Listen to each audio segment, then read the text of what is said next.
Hello dear students, XP classes में मैं अर्पित खरे आप सभी का स्वागत करता हूं। आज हम क्लास 12th की केमिस्ट्री का जो very most important type question है वो हमने सेलेक्ट किए हुए हैं बुक से, तो इनको शुरू करते हैं। और ये जो क्वेश्चन है 8 क्वेश्चन हमने यहाँ पर सेलेक्ट किए हुए हैं और 8 क्वेश्चन आपके परीक्षा की दृष्टि से बहुत ज़्यादा महत्वपूर्ण है। अगर आप इन्हें कर लेते हैं तो आपकी जो परीक्षा में जो तैयारी है वो आपकी बिल्कुल बेहतरीन हो जाएगी, मजबूत हो जाएगी। तो आप इन्हें बिना किसी देर किए अच्छे से पढ़िए, उसे वीडियो को शुरू से लेके एंड तक देखिए, ताकि आपकी 8 के 8 जो very most important type question है जो हमने दोनों बुक से बड़ी मेहनत से छांटे हुए हैं, ताकि आपका क्या है कि अच्छे से फोकस हो सके, अच्छे से आपका पढ़ाई चल सके और अच्छे से आपके नंबर आ सकें। तो इसीलिए चलिए हम इन्हें शुरू करते हैं। तो पहला क्वेश्चन है, आप देखिएगा, सल्फर डाइऑक्साइड के निर्माण की प्रयोगशाला विधि का वर्णन करना है और इसके आक्सीकारक और अपचायक गुणों का क्या करना है, उल्लेख करना है। ठीक है, तो सल्फर डाइऑक्साइड अगर हम देखें तो ये आपका बहुत महत्वपूर्ण टॉपिक, ये जिससे अपन बोलते हैं पी ब्लॉक के तत्व, यानी आपका चैप्टर नंबर 7 इससे आपका ये लिया गया है। और सबसे पहले चर्चा करेंगे सल्फर डाइऑक्साइड की। तो इसका फार्मूला SO2 होता है और इसके निर्माण और प्रयोगशाला विधि का क्या करना है, वर्णन करना है और इसके आक्सीकारक और अपचायक गुणों को क्या करना है, लिखना है। तो चलिए स्टार्ट करते हैं सल्फर डाइऑक्साइड के निर्माण की प्रयोगशाला विधि। तो प्रश्न 1 हल। तो इसके निर्माण की इसके निर्माण की जो विधि है वो कैसे यूज करेंगे, तो यहाँ पे आप देखेंगे सबसे पहले होता क्या है कि एक बढ़िया सा फ्लास्क लेते हैं अपन। मैं यहाँ पे डायग्राम बना दे रहा हूँ। SO2 के निर्माण की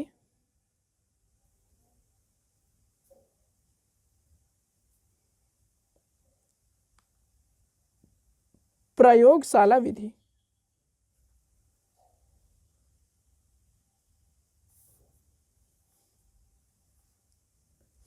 ठीक है, तो SO2 के निर्माण की प्रयोगशाला विधि, इसमें क्या करेंगे अपन, तो यहाँ पर आप देखिएगा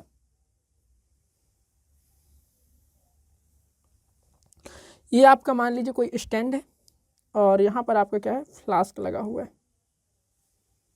इस तरह से आपका कोई गैस फ्लास्क होगा। फ्लास्क आप जानते हैं ना, ऐसे सुराही जैसा होता है। ठीक है, हाँ। और ये फ्लास्क ऐसे इस तरह से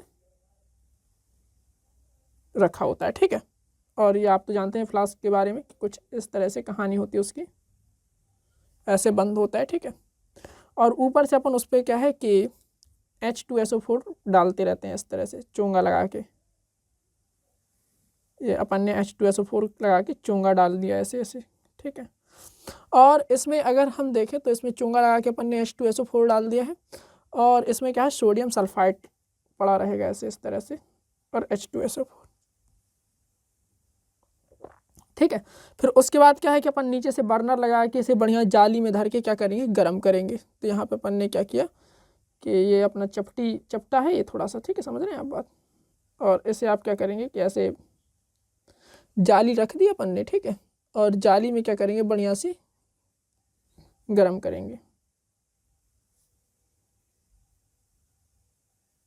ये आपकी जाली है। ठीक है, और यहाँ पर आप क्या करेंगे कि इसे गर्म करेंगे ऐसे बर्नर से।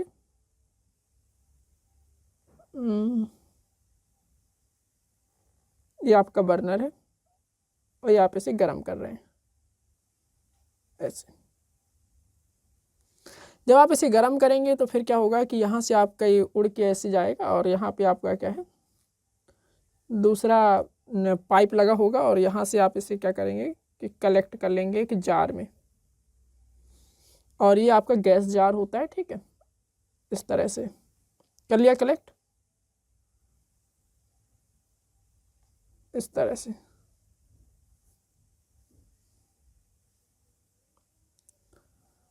तो ये अपन ने गैस जार में कलेक्ट कर लिया और यहाँ पर आपका SO2 प्राप्त हो जाता है। ठीक है, अब देखो इसमें होना क्या क्या है, तो देखिएगा इसमें जो अपन भरते हैं उसमें क्या भरते हैं, तो पहले सबसे पहले बात कर लेते हैं ये क्या है। तो ये आपका चपटी तली वाला फ्लास्क है। ठीक है, तो ये आपका फ्लास्क है और ये आपका इस तरह से लगा हुआ है, इस तरह से ना कसा हुआ है बुल्टों से। और ये अपन डाल रहे हैं यहाँ से H2SO4। क्या डाल रहे हैं यहाँ से, अम्ल। ओके, और ये आपका क्या है, बर्नर। ठीक है, तो अम्ल यहाँ से डाल रहे हैं, ये बर्नर है आपका, और ये आपका गैस जार कहलाएगा। ठीक है, तो प्रयोगशाला में कुछ इस तरह से कहानी होती है, इस तरह से आपके उपकरण रखे रहते हैं। तो क्या कहेंगे, प्रयोगशाला में कोई भी आप यहाँ पे धातु सल्फाइड ले सकते हैं, जैसे मान लीजिए अपन ने सोडियम सल्फाइड, पोटेशियम सल्फाइड, जो भी आपकी इच्छा हो। ठीक है, उसकी क्रिया आपने को करानी होती है H2SO4 के साथ, और H2SO4 कौन सा लेना है, वो लेना है अपने को सांद्र वाला। ठीक है, तो क्या करेंगे कि प्रयोगशाला में H2SO4 की जो रिएक्शन है वो अपने को कराना है सोडियम सल्फाइड के साथ या पोटेशियम सल्फाइड के साथ, जो भी आपको सल्फाइड मिल जाए। तो अपन ने सोडियम सल्फाइड ले लिया और ये अपन ने H2SO4 लिया। जब अपन इसकी रिएक्शन कराएंगे तो अपने को मिलेगा सोडियम सल्फेट, और अपने को क्या मिलेगा,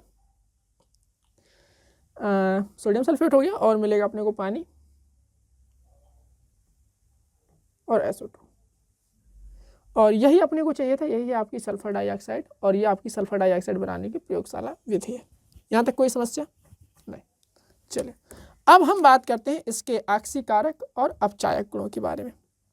किसके बारे में चर्चा करेंगे, सल्फर डाइऑक्साइड के आक्सीकारक गुण और सल्फर डाइऑक्साइड के अपचायक गुण के बारे में। तो हेडिंग डालते हैं सल्फर डाइऑक्साइड के आक्सीकारक गुण। तो यहाँ लिखेंगे, इसे हिंदी में तो लिखना है नहीं, लिख सकते हैं अगर आप लिखना चाहें तो ऐसे लिख सकते हैं कि प्रयोगशाला में, यहाँ पे लिख दे रहा हूँ,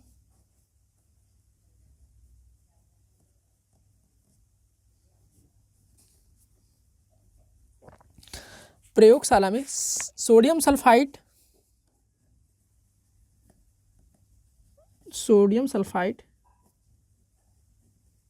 सूत्र अगर बात करें तो Na2SO3, सोडियम सल्फाइड की क्रिया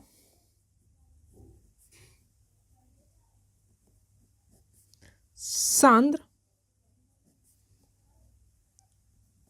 H2SO4 से कराने पर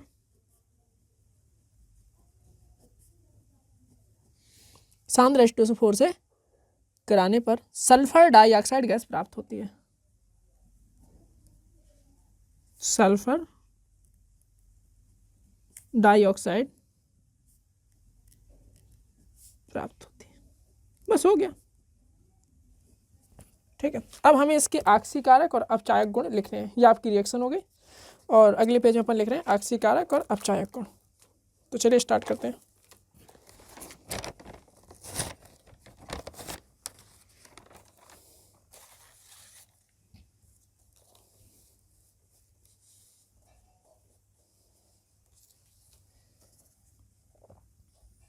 SO2 के ऑक्सीकारक गुण का आक्सीकारक गुण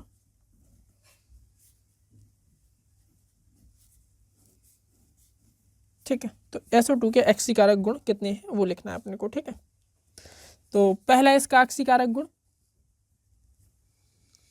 2 लिखने हैं ना, तो पहला आक्सीकारक गुण लिख लेते हैं कि ये H2S को सल्फर में क्या कर देता है, ऑक्सीकृत कर देता है। तो पहला अपन लिख सकते हैं कि ये हाइड्रोजन सल्फाइड को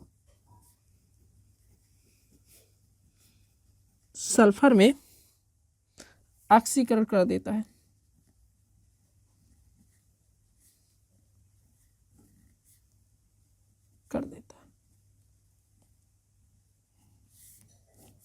कैसे, तो वो देख लो आप। ये अपन ने हाइड्रोजन सल्फाइड लिया, ये अपन ने SO2 लिया, ये बनाएगा 3 सल्फर और प्लस 2H2O। दूसरा अगर हम इसका आक्सीकरण गुण देखें तो ये हो जाएगा, ये आयरन का फेरस ऑक्साइड में ऑक्सीकरण कर देता है। आयरन का फेरस ऑक्साइड में ऑक्सीकरण।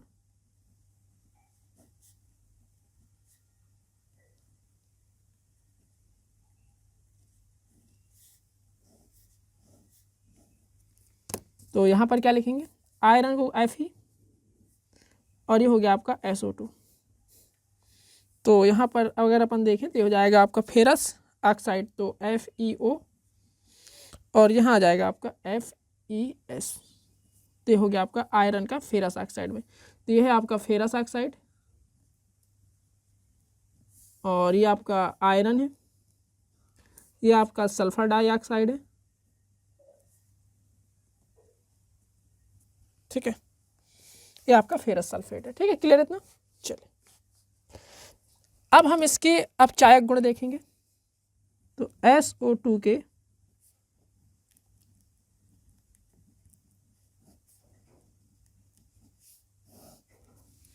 अपचायक गुण। तो पहला अगर हम बात करें इसका अपचायक गुण में कि K2Cr2O7 का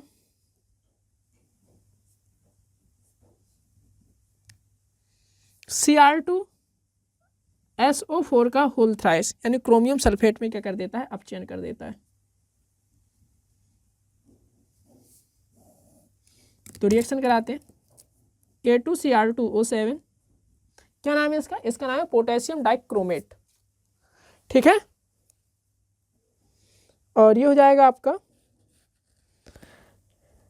H2SO4 प्लस SO2। अगर हम बैलेंस्ड रिएक्शन देखें तो यहाँ पे आप 3 लगा सकते हैं। ये हो जाएगा आपका K2SO4 Cr2SO4 का होल थ्राइस H2O, ठीक है ना। नाम लिखना हो तो नाम लिख सकते हैं, इसका नाम है पोटेशियम डाइक्रोमेट, पोटेशियम। इसका नाम क्या है? Sulphuric acid. इसका नाम क्या है? Sulphur dioxide, sulphur dioxide. इसका नाम क्या है? Potassium sulphate. इसका नाम क्या है? Chromium sulphate. इसका नाम क्या है? वाटर, ठीक है। इस तरह से आप इसका नाम लिख सकते हैं। चलिए अब हम देखते हैं इसका अगला अपचायक गुण। अपचायक गुण नंबर दूसरा। तो दूसरा अगर हम अपचायक गुण देखें इसका, तो दूसरा गुण क्या कहता है आपसे? Cl का HCl में अपचयन।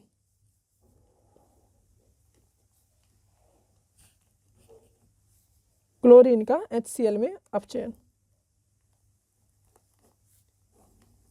तो क्लोरीन अपन लिख लेते हैं Cl2 2H2O SO2 after reaction H2SO4 2HCl। नाम क्या है इसका? इसका नाम क्लोरीन है, इसका नाम वाटर है, इसका नाम सल्फर डाइऑक्साइड है, इसका नाम सल्फ्यूरिक एसिड है, इसका नाम हाइड्रोक्लोरिक एसिड है, ठीक है। चलिए आगे अगर हम देखें कि उसके 2 उपयोग लिखने थे, तो इसका उपयोग ऐसे लिखो।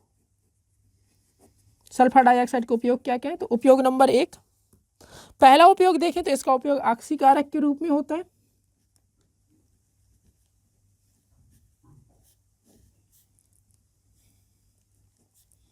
दूसरा उपयोग देखो तो इसका उपयोग अपचायक के रूप में होता है। तीसरा अगर उपयोग देखें तो इसका उपयोग होता है कीड़े वीड़े मारने में, तो रोगाणु नाशक या कीटाणु नाशक के रूप में।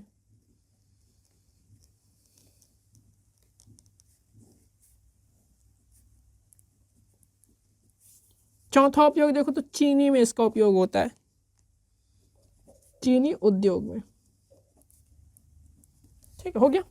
चलिए अगला है आपका वर्ग 15 के तत्वों के सामान्य गुणधर्मों की, उनके इलेक्ट्रॉनिक विन्यास की, परमाणु आकार की और आयनन एंथैल्पी विद्युत ऋणात्मकता के संबंध में विवेचना करनी है। वर्ग 15 में आपको देखना है कि वर्ग 15 में आता कौन कौन है। सबसे पहले तो यही बात समस्या है। तो वर्ग 15 में आते हैं आपके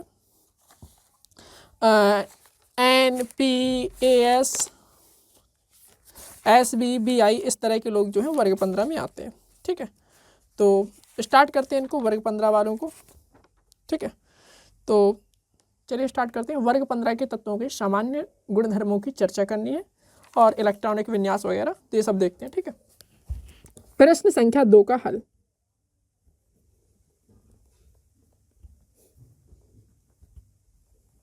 ठीक है, अब यहाँ पर साइड में देखो जगह रहती है आपकी कॉपी में, तो साइड में ऐसे करके लिख लिया करो। ऐसे होती है ना वो जगह टाइप की, ऐसे आप लाइन खींच देते हैं पटरी में।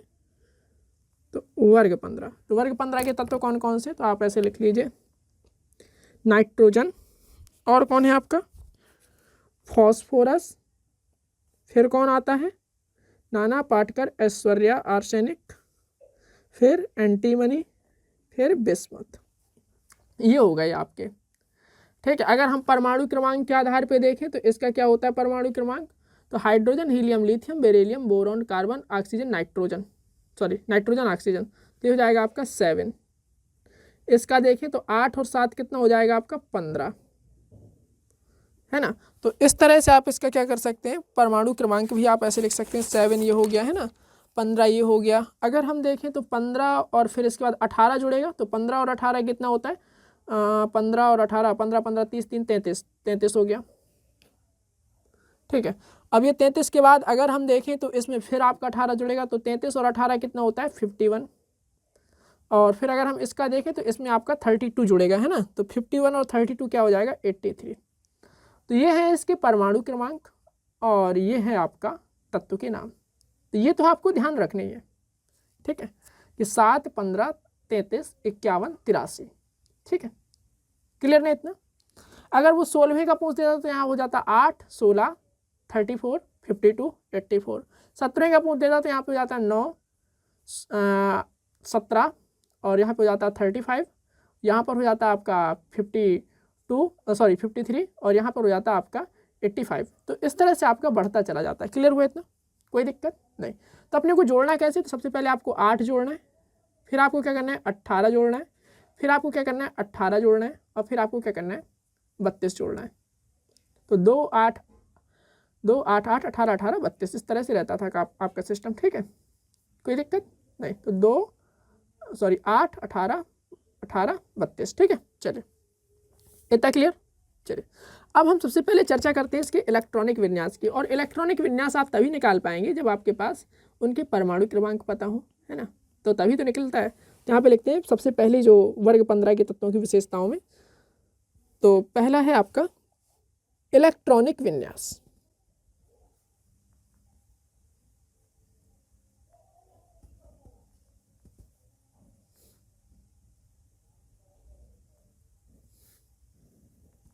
किनका, वर्ग 15 वालों का।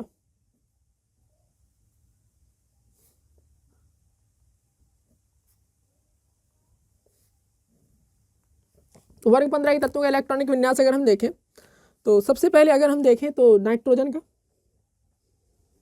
तो नाइट्रोजन परमाणु क्रमांक क्या होता है 7 होता है। 7 को क्या लिखते हैं अपन 2,5। इसे देखें तो क्या आएगा 1s2, और 5 को लिखेंगे 2s2 2p3। कोई दिक्कत, समस्या नहीं। अब आगे, अब आएगा आपका 15 वाला, तो हो जाएगा आपका 2 8 5 1s2 2s2 2p6 3s2 3p3।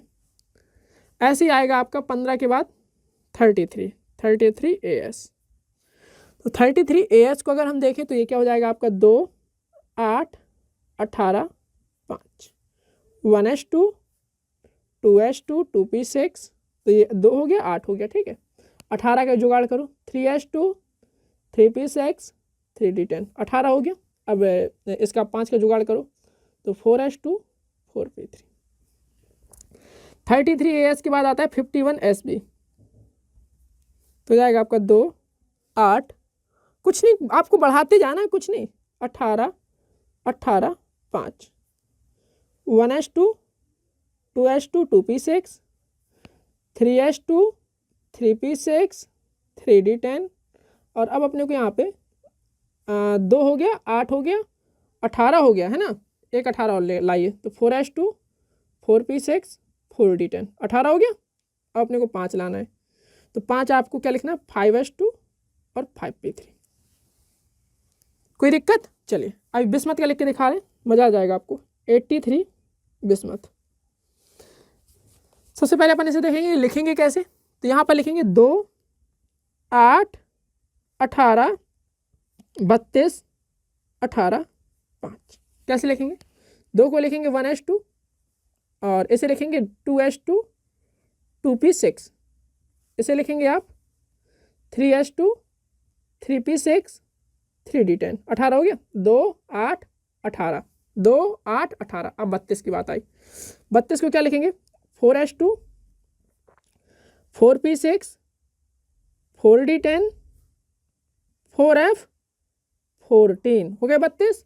अब 18 5s2 5p6 5d10। अब 5 6s2 6p3। तो ये हो गया आपका बिस्मथ। देखो इलेक्ट्रॉनिक विन्यास आपको लिखना आना ही चाहिए, कोई समस्या की बात नहीं होनी चाहिए। अभी मैं फिर से बता दे रहा हूँ, ठीक है। देखो नाइट्रोजन को अपन लिखते हैं 7 होता है उसका परमाणु क्रमांक। परमाणु क्रमांक लिखने की तरीका क्या है कि अपने को एक लाइन याद कर लेनी है, फिर उसमें 8 जोड़ना है, फिर उसमें 18 जोड़ना है, फिर 18 जोड़ना है, फिर 32 जोड़ना है, ठीक है। अब यहाँ पे देखो नाइट्रोजन का क्या होता है 2,5। अब अपन को बीच में 8 घुसा देना है, फिर एक बार 18 घुसा देना है, और फिर क्या करना है एक बार और 18 घुसा देना है, फिर 32 आपको ध्यान रखना है कि पहले 2 लिखना है, फिर 8 लिखना है, फिर 18 लिखना है, फिर 32 लिखना है, ठीक है। क्लियर ना? यहाँ नहीं 32 लगा देना, ये बात का विशेष ध्यान रखेंगे आप। और आपको यहाँ पे देखिए जैसे नाइट्रोजन के लिए क्या लिखा हुआ है आपका 2s2 2p3 है, तो ऐसे ही फास्फोरस के लिए आएगा 3s2 3p3। सल्फ इस आर्सेनिक के लिए आएगा 4s2 4p3, और Sb के लिए आएगा 5s2 5p3, Bi के लिए आएगा 6s2। इसके लिए देखेंगे तो यह आ जाएगा आपका 6s2 6p3, ठीक है। तो इस तरह से अपन देखेंगे कि यहाँ पर जो इलेक्ट्रॉनिक विन्यास है वो आपका कंप्लीट हो गया। तो जो वर्ग 15 के तत्वों का जो इलेक्ट्रॉनिक विन्यास है, यानी जो आपका एक गुण था सामान्य गुणधर्मों में, उनका जो इलेक्ट्रॉनिक विन्यास है ये आपका क्या हो गया? कंप्लीट हो गया। अब हम बात करते हैं इनके परमाणु का आकार कैसा होता है, मतलब ऊपर से नीचे की तरफ जाने पर इनके परमाणु के आकार में क्या क्या चेंजेस होते हैं, कि परमाणु आकार आपका बढ़ेगा घटेगा कैसा रहेगा। तो जैसे आप ऊपर से नीचे की तरफ जाएंगे तो इनका जो आपका परमाणु आकार है वो क्या हो जाएगा? बढ़ेगा हमेशा, क्योंकि जैसे जो आपके इलेक्ट्रॉन है वो नए सेल में प्रवेश कर रहे हैं, नए सेल में प्रवेश करने के कारण इनका इलेक्ट्रॉनिक विन्यास क्या बढ़ रहा है, सेल का साइज बढ़ रहा है। तो नए सेल के साइज के बढ़ने के कारण इनका क्या है? परमाणु आकार क्या होगा? बढ़ेगा। इतना क्लियर? कोई दिक्कत? तो इसे लिखते हैं। तो दूसरा पॉइंट है अपना परमाणु आकार।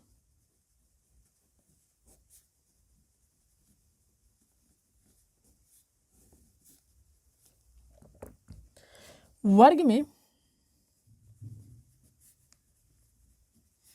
ऊपर से नीचे की तरफ जाने पर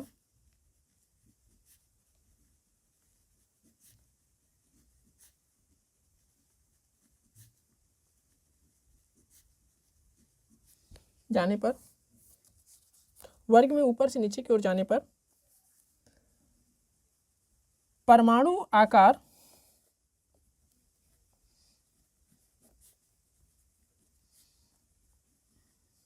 वृद्धि होती है, ठीक है। क्लियर है इतना? कोई दिक्कत? तो परमाणु आकार में क्या होती है? वर्ग में ऊपर से नीचे जाने पर परमाणु आकार में वृद्धि होती है। कोई दिक्कत?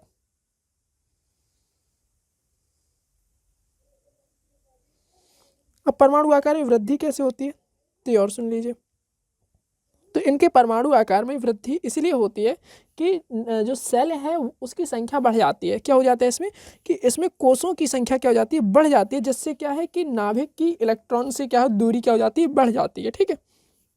तो परमाणु आकार क्या हो जाता है? बढ़ जाता है। क्लियर हुआ इतना? यहाँ पे लिख भी सकते हैं क्योंकि कोषों की संख्या बढ़ जाती है।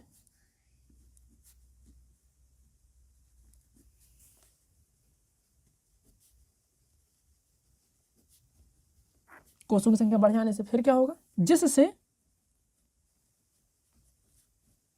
कोषों की संख्या बढ़ जाती है, जिससे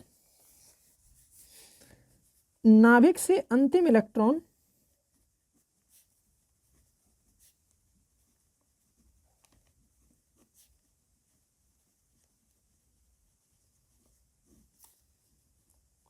के बीच की दूरी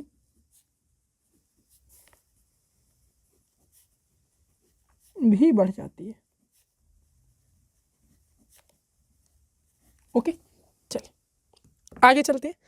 अगला है आपका आयनन एंथैल्पी। आयनन एंथैल्पी पे क्या प्रभाव पड़ता है? तो अगला है आपका आयनन एंथैल्पी।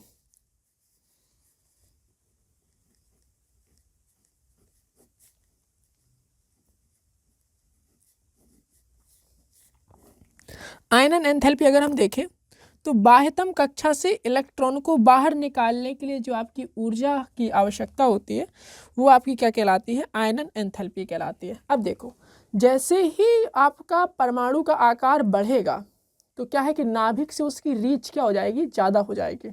पर नाभिक उसके पास क्या हो जाएगा कि आसानी से नहीं पहुंच पाएगा। मतलब नाभिक यहाँ छोटा सा बढ़िया है और ये क्या है आपका सेल बड़ा हो गया, तो उसकी वहाँ पर पहुँच उतनी अच्छी नहीं होगी। उसकी वहाँ से जो डिस्टेंस है वो आपकी क्या रहेगी? ज़्यादा रहेगी। तो ज़्यादा डिस्टेंस के कारण इलेक्ट्रॉन क्या है आसानी से निकाला जा सकता है। तो इलेक्ट्रॉन निकालने में जो आपकी ताकत लगती है वो आपका क्या होता है? ये आयनन एंथैल्पी। अब जैसे ऊपर से नीचे जाएंगे तो इलेक्ट्रॉन आसानी से निकाल सकते हैं, तो उसके फलस्वरूप उसमें ताकत कम लगेगी। तो ये क्या कहलाएगा? आपका आयनन एंथैल्पी कहलाएगा कि आयनन एंथैल्पी इसमें ऊपर से नीचे जाने पर क्या हो जाएगी? कम हो जाएगी, क्योंकि नाभिक से अंतिम इलेक्ट्रॉन की दूरी बढ़ जाती है। तो पहले लिखेंगे बाह्यतम कक्षा से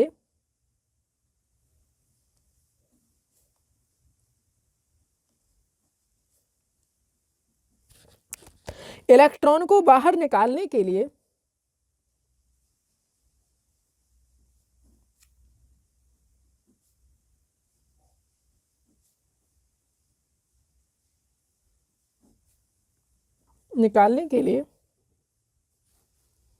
आवश्यक ऊर्जा को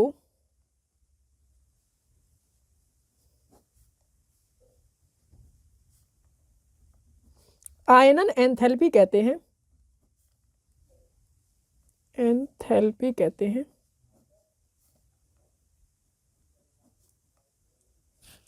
ठीक है, और आकार बढ़ते हैं, आकार के बढ़ने के साथ साथ आयनन एंथैल्पी क्या हो जाती है? कम हो जाती है।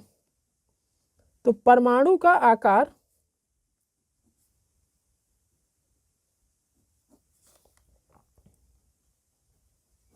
बढ़ने के साथ साथ आयनन एंथैल्पी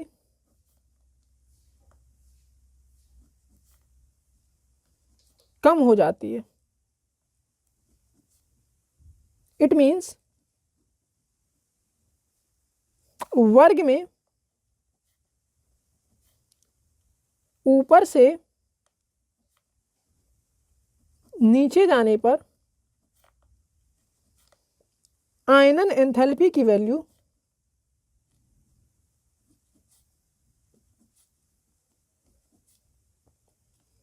कम होता है। क्लियर इतना?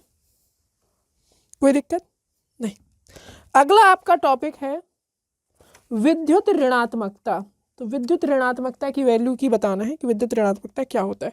तो जो आपका विद्युत ऋणात्मकता है कि बंध के जो इलेक्ट्रॉन होते हैं, बॉन्ड के जो इलेक्ट्रॉन होते हैं, उनको अपनी तरफ खींचने की जो क्षमता होती है दैट इज कॉल्ड विद्युत ऋणात्मकता। और परमाणु का आकार अगर बढ़ जाएगा तो उसकी विद्युत ऋणात्मकता बंध के इलेक्ट्रॉनों को खींचने की जो क्षमता है वो क्या हो जाएगी? कम हो जाएगी। तो बस यही चीज़ है।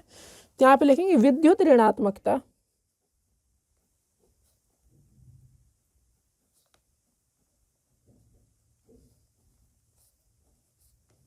इलेक्ट्रोनेगेटिविटी।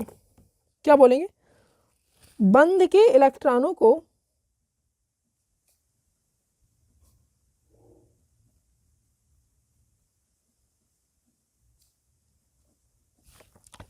अपने ओर आकर्षित करने के गुण को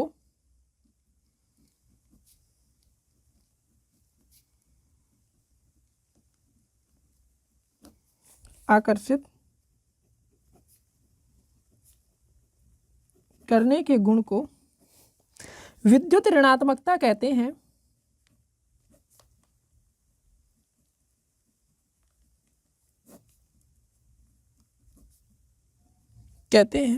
परमाणु का आकार बढ़ने से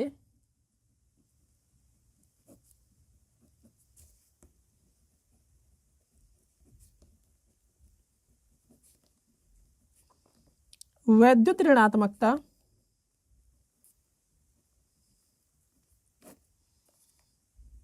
कम हो जाती है।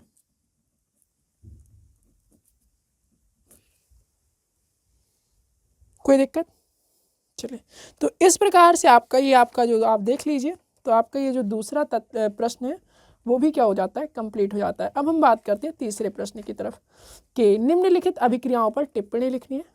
ठीक है, कोल्बे रिएक्शन, फ्रीडल क्राफ्ट्स अभिक्रिया, एनिसोल का एल्कलाइजेशन और विलियमसन संश्लेषण। तो चलिए इन सब पर टिप्पणी लिखते हैं। प्रश्न संख्या 3 का उत्तर,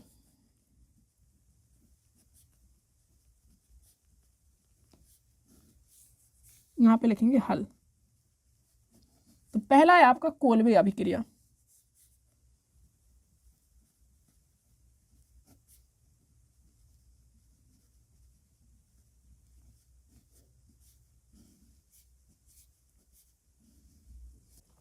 चलिए इसे स्टार्ट करते हैं। क्या लिखेंगे, जब सोडियम फिनॉक्साइड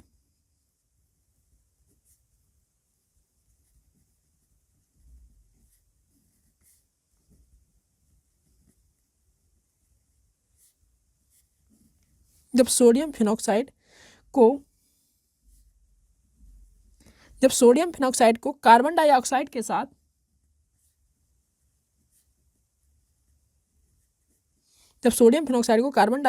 के साथ एक बंद नली में उच्च दाब व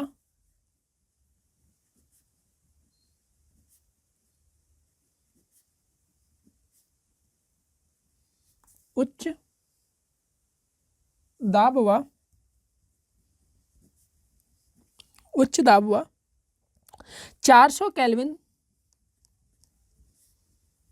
ताप पर गर्म किया जाता है, 400 केल्विन ताप पर गर्म किया जाता है, तब सोडियम सैलिसिलेट बनता है।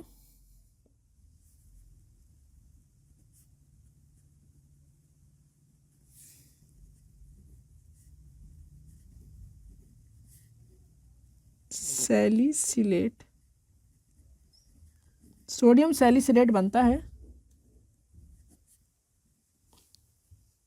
तथा मुख्य क्रियाफल बेंजोइक अम्ल का निर्माण होता है।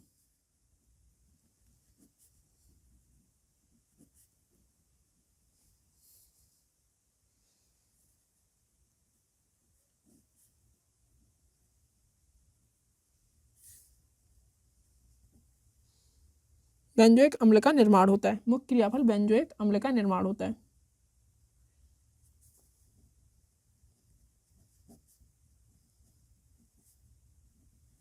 ओके, तो सोडियम फिनॉक्साइड का सूत्र पहले अपने को पता होना चाहिए। ये आपका सोडियम फिनॉक्साइड का सूत्र है। इसकी रिएक्शन कार्बन डाइऑक्साइड से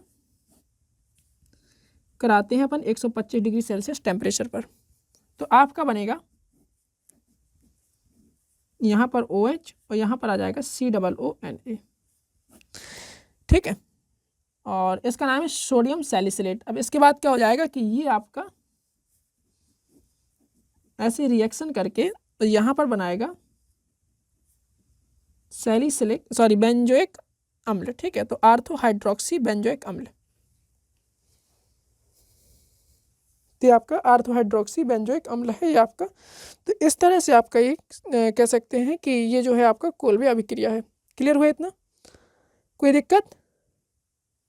अगर मान लो अपने को ऐसे नहीं करना है ना, तो आपको सबसे पहले यहाँ तक आना पड़ेगा। यहाँ कैसे आएंगे, तो यहाँ आप आएंगे फिनॉल से। अब फिनॉल से कैसे आएंगे, तो फिनॉल की रिएक्शन कराएंगे आप NaOH से, तो आपका सोडियम फिनॉक्साइड बनेगा। ठीक है, अगर आपको यहाँ तक आना है तो फिनॉल की रिएक्शन करानी पड़ेगी NaOH से, तो आपका यहाँ तक आएगा। और यहाँ के बाद फिर आपका कार्बन डाइऑक्साइड से फिर आपका उसका जल अपघटन कराएंगे, तो फिर आपका ये आ जाएगा। ठीक है, जिसको अपन बोलते हैं सैलिसिलिक एसिड, या आप कह सकते हैं कि आर्थो हाइड्रोक्सी बेंजोइक अम्ल। तो इसे अपन बोलते हैं सैलिसिलिक एसिड। क्या बोलते हैं? Salicylic acid. सैलिसिलिक एसिड, अगर अपन को ऐसे नहीं बोलना तो इसे बोलते हैं ऑर्थो हाइड्रोक्सी बेंजोइक एसिड। तो ये हो गया आपका। है ना। अगर अपन को यहाँ तक पहुँचना है तो यहाँ आप कैसे पहुँच सकते हैं कि यहाँ पर इतना पर्याप्त है, ये आपका सोडियम फिनॉक्साइड है, ठीक है, इसका नाम लिख सकते हैं आप सोडियम फिनॉक्साइड, ठीक है। ये आपका आर्थो हाइड्रोक्सी बेंजोइक एसिड, तो ये आपकी कोल्बी रिएक्शन कंप्लीट। आगे चलते हैं, दूसरा पार्ट है फ्रीडल क्राफ्ट्स रिएक्शन, और उसमें भी एनीसॉल का एल्किलीकरण। सबसे पहले अपने को फ्रीडल क्राफ्ट्स रिएक्शन पता होनी चाहिए, और फिर अपन को एनीसॉल का नाम पता होना चाहिए, जानते हैं कि नहीं जानते, तो ये सब चीज़ें चर्चा करते हैं। तो दूसरा पार्ट है आपका फ्रीडल क्राफ्ट्स अभिक्रिया, और उसमें भी अपन को क्या करना है, एनीसॉल का एल्कलीकरण, एनीसॉल का एल्किलीकरण।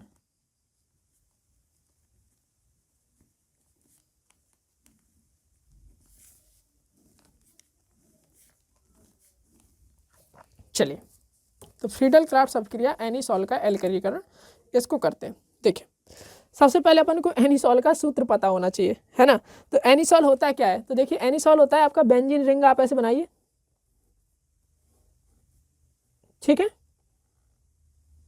और उस पे आप OCH3 लगा दो, दिस इज कॉल्ड एनीसॉल। क्या कहलाता है, एनीसॉल, मिथॉक्सी बेंजीन बोलते हैं, ठीक है। अब फ्रीडल क्राफ्ट्स रिएक्शन में क्या होता है कि CH3Cl से रिएक्शन कराते हैं, और निर्जल AlCl3 की उपस्थिति में, ठीक है। तो ये क्या हो जाएगा, यहाँ पे CH2 लिख सकते हैं आप। अब देखो, ये जो भाई साहब है, ये कौन सी डायरेक्टर है, तो ये आर्थो और पैरा डायरेक्टर होता है, ठीक है। तो आर्थो और पैरा डायरेक्टर होता है, तो एक बार आपका आर्थो में बनेगा, तो ये आपका आर्थो में, तो आर्थो वाला तो बहुत कम बनता है, इसका नाम हो जाएगा 2 मिथॉक्सी टॉलुइन, टॉलुइन, टॉलुइन, और एक बनेगा आपका पैरा में,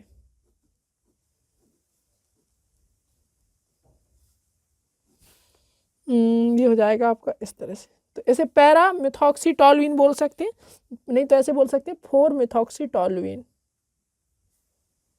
टॉलुइन। तो ये जो रिएक्शन है, ये आपकी फ्रीडल क्राफ्ट्स रिएक्शन है, और एनीसॉल का एल्कलीकरण है। तो एनीसॉल का एल्कलीकरण, फ्रीडल क्राफ्ट्स रिएक्शन ये होती है, ठीक है। फ्रीडल क्राफ्ट्स रिएक्शन में CH3Cl के साथ उस व्यक्ति की रिएक्शन कराई जाती है निर्जल AlCl3 और CH2 की प्रेजेंस में, ठीक है। चलिए, अगला है आपका विलियमसन संश्लेषण अभिक्रिया। तो चलिए इसके ऊपर चर्चा करते हैं कि विलियमसन संश्लेषण अभिक्रिया क्या है, ठीक है। तो इसके बारे में चर्चा करते हैं, विलियमसन संश्लेषण अभिक्रिया। विलियमसन संश्लेषण अभिक्रिया, विलियमसन सिंथेसिस, कुछ नहीं, इसका उपयोग होता है आपका ईथर वगैरह बनाने में। लिखेंगे कैसे कि सोडियम एथॉक्साइड की रिएक्शन, जैसे मान लो अपन ने एथाइल आयोडाइड से करा दी, तो डाई एथाइल ईथर बनता है। तो यहाँ पे लिख सकते हैं आप सोडियम एथॉक्साइड की रिएक्शन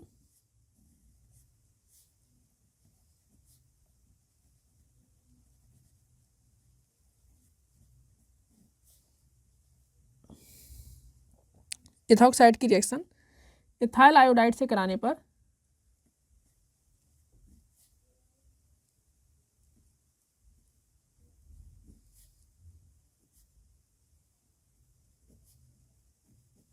एथाइल आयोडाइड से कराने पर डाई एथाइल ईथर प्राप्त होता है।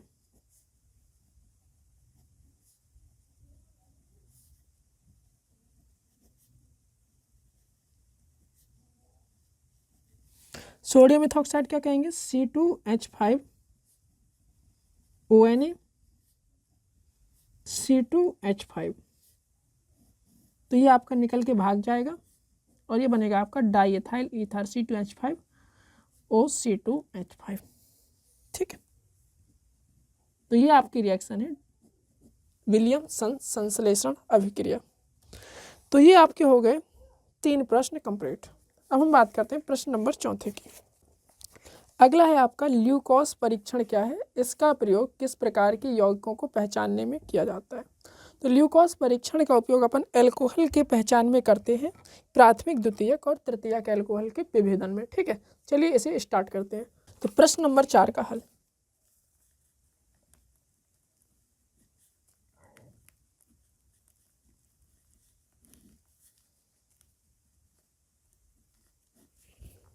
ठीक है, ल्यूकोस परीक्षण क्या है और ल्यूकोस अभिकर्मक क्या होता है, इसका प्रयोग किस प्रकार के यौगिकों में किया जाता है।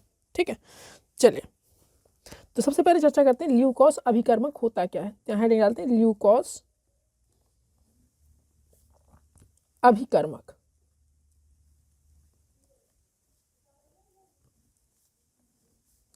लिखेंगे इसके बारे में कि निर्जल एनहाइड्रस, निर्जल जिंक क्लोराइड, निर्जल जिंक क्लोराइड व सांद्र हाइड्रोक्लोरिक अम्ल, सांद्र हाइड्रोक्लोरिक अम्ल का मिश्रण जो होता है वो आपका ल्यूकोस अभिकर्मक कहलाता है। का मिश्रण ल्यूकोस अभिकर्मक कहलाता है, ल्यूकोस अभिकर्मक कहलाता है।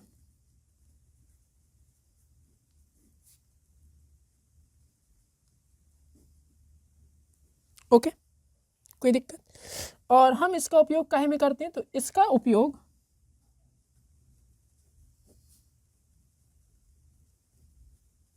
प्राथमिक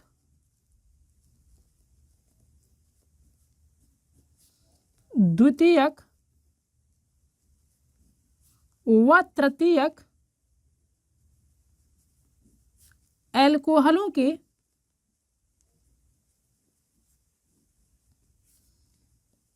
विभेदन में करते हैं।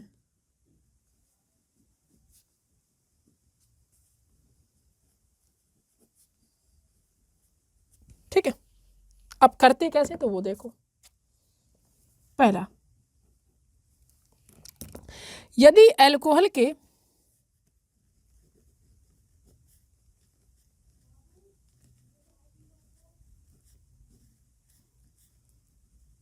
यदि अल्कोहल के 3-4 मिलीलीटर विलयन में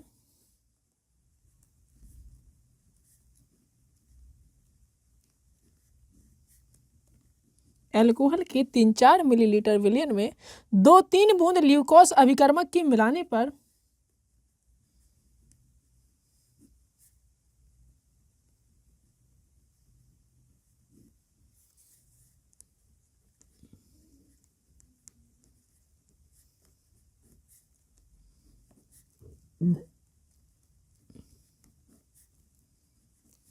दो तीन बूंद ग्लूकोज अभिकर्मक के मिलाने पर वह ठंडे में ही शीघ्र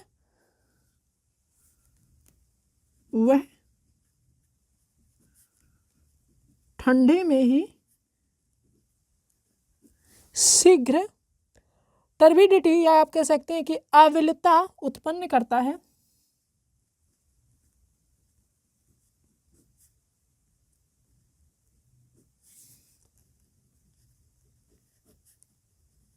अविलता मतलब टर्बिडिटी मतलब रिएक्शन टाइप की। ठीक है, तो अविलता उत्पन्न करता है तो वह कौन सा अल्कोहल है, तो वह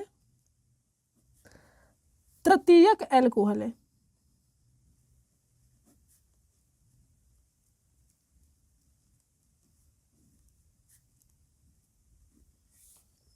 पार्ट नंबर दूसरा। ठीक है, यदि अल्कोहल के 3-4 मिलीलीटर विलयन में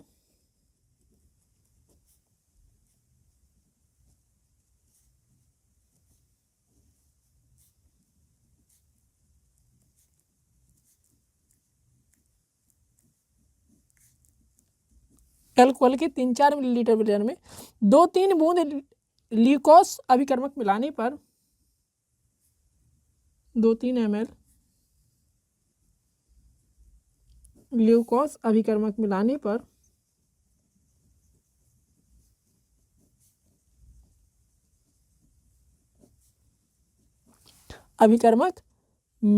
पर वह ठंडे में 5 से 10 मिनट बाद टर्बिडिटी उत्पन्न करता है। ठंडे में 5 से 10 मिनट बाद टर्बिडिटी मतलब अविलता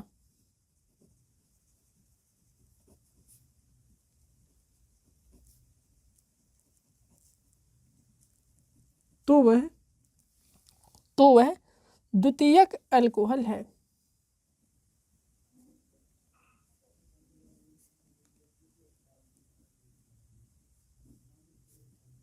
चलिए अब हम बात करते हैं तीसरे वाले के लिए। तो तृतीयक की पहचान होगी, द्वितीयक की पहचान होगी। अब हम बात करेंगे प्राथमिक के लिए। तो पॉइंट नंबर 3 डालेंगे अपन और अपन लिखेंगे इसमें, यदि अल्कोहल के 3-4 मिलीलीटर विलयन में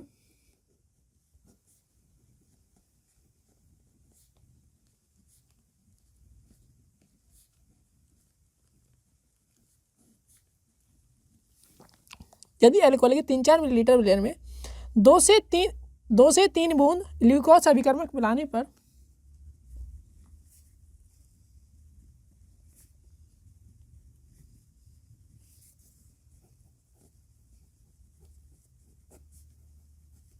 ग्लूकोज रिएजेंट मिलाने पर वह ठंडे में 20 से 30 मिनट तक भी कोई अभिक्रिया नहीं करता।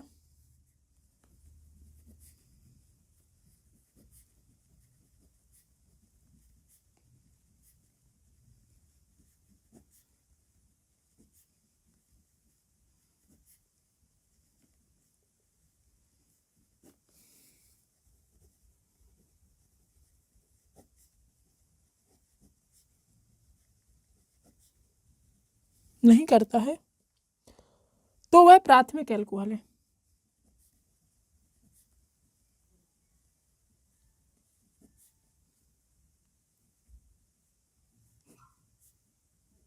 ओके, कोई दिक्कत?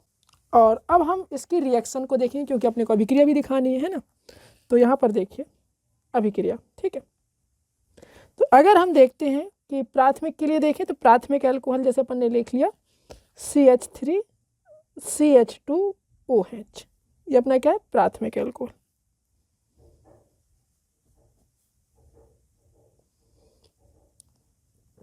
नाम बोले तो इसका नाम है इथाइल अल्कोहल। इसकी अगर हम रिएक्शन ल्यूकोस अभिकर्मक यानी जिसका नाम ZnCl2 और HCl है कराते हैं तो ये कोई रिएक्शन नहीं देता, ठीक है। और जैसे अपन सेकेंडरी अल्कोहल लेते हैं, सेकेंडरी अल्कोहल मतलब द्वितीयक अल्कोहल। द्वितीयक अल्कोहल मतलब CH3 यहाँ लगा होगा, CHOH और यहाँ एक CH3 लगा होगा, इसका नाम है सेकेंडरी अल्कोहल। लेकिन इसका अगर हम देखें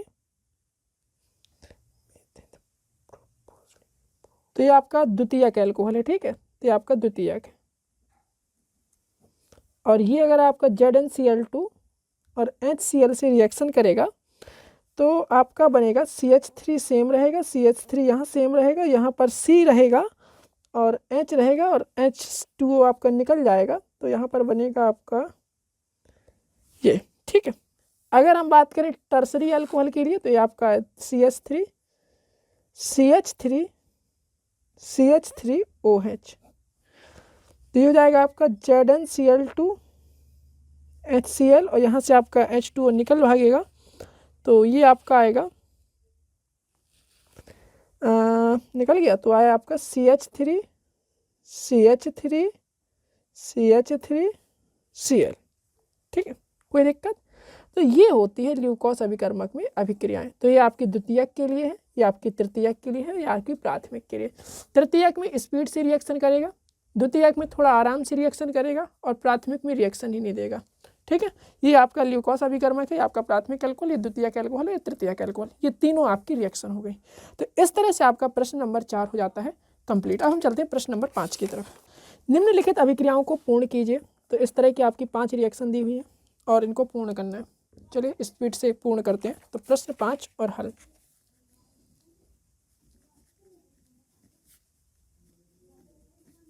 तो आपका पहला है रिएक्शन CH3CH2 CHCl2। इसकी रिएक्शन अपने को करानी है KOH से।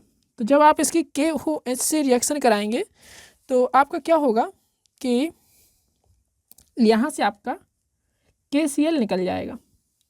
जब KCl निकल जाएगा तो यहाँ पे जुड़ेगा क्या, तो CH3 CH2 CH OH और OH, इस तरह से आपका ये जुड़ जाएगा।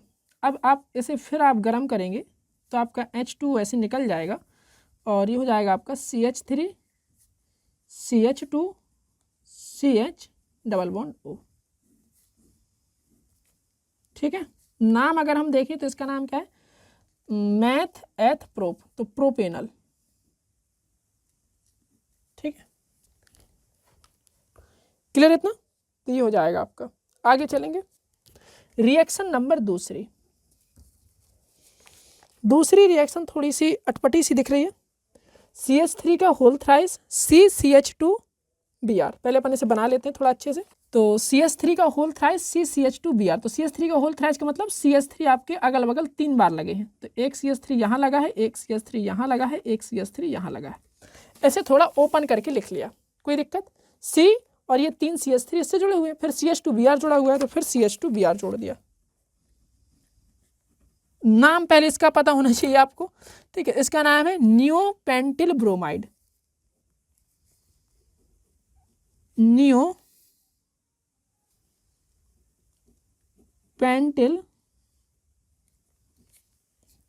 ब्रोमाइड। ठीक है, अब देखो, अब वो कह रहा है कि इसकी जो रिएक्शन है वो C2H5OH से अपने को क्या करनी है, करानी है। C2H5OH से करा के कैसा बनेगा ये अपन को क्या करना है, दिखाना है। कोई दिक्कत, ठीक है ना। तो इसकी रिएक्शन C2H5OH से कैसे होगी और कैसे इस तरह से दिखाई देगी ये अपन को बना के दिखाना है। तो चलिए देखते हैं। तो सबसे पहले इसका आयोनाइजेशन करते हैं। तो सबसे पहले इसका आयोनाइजेशन होगा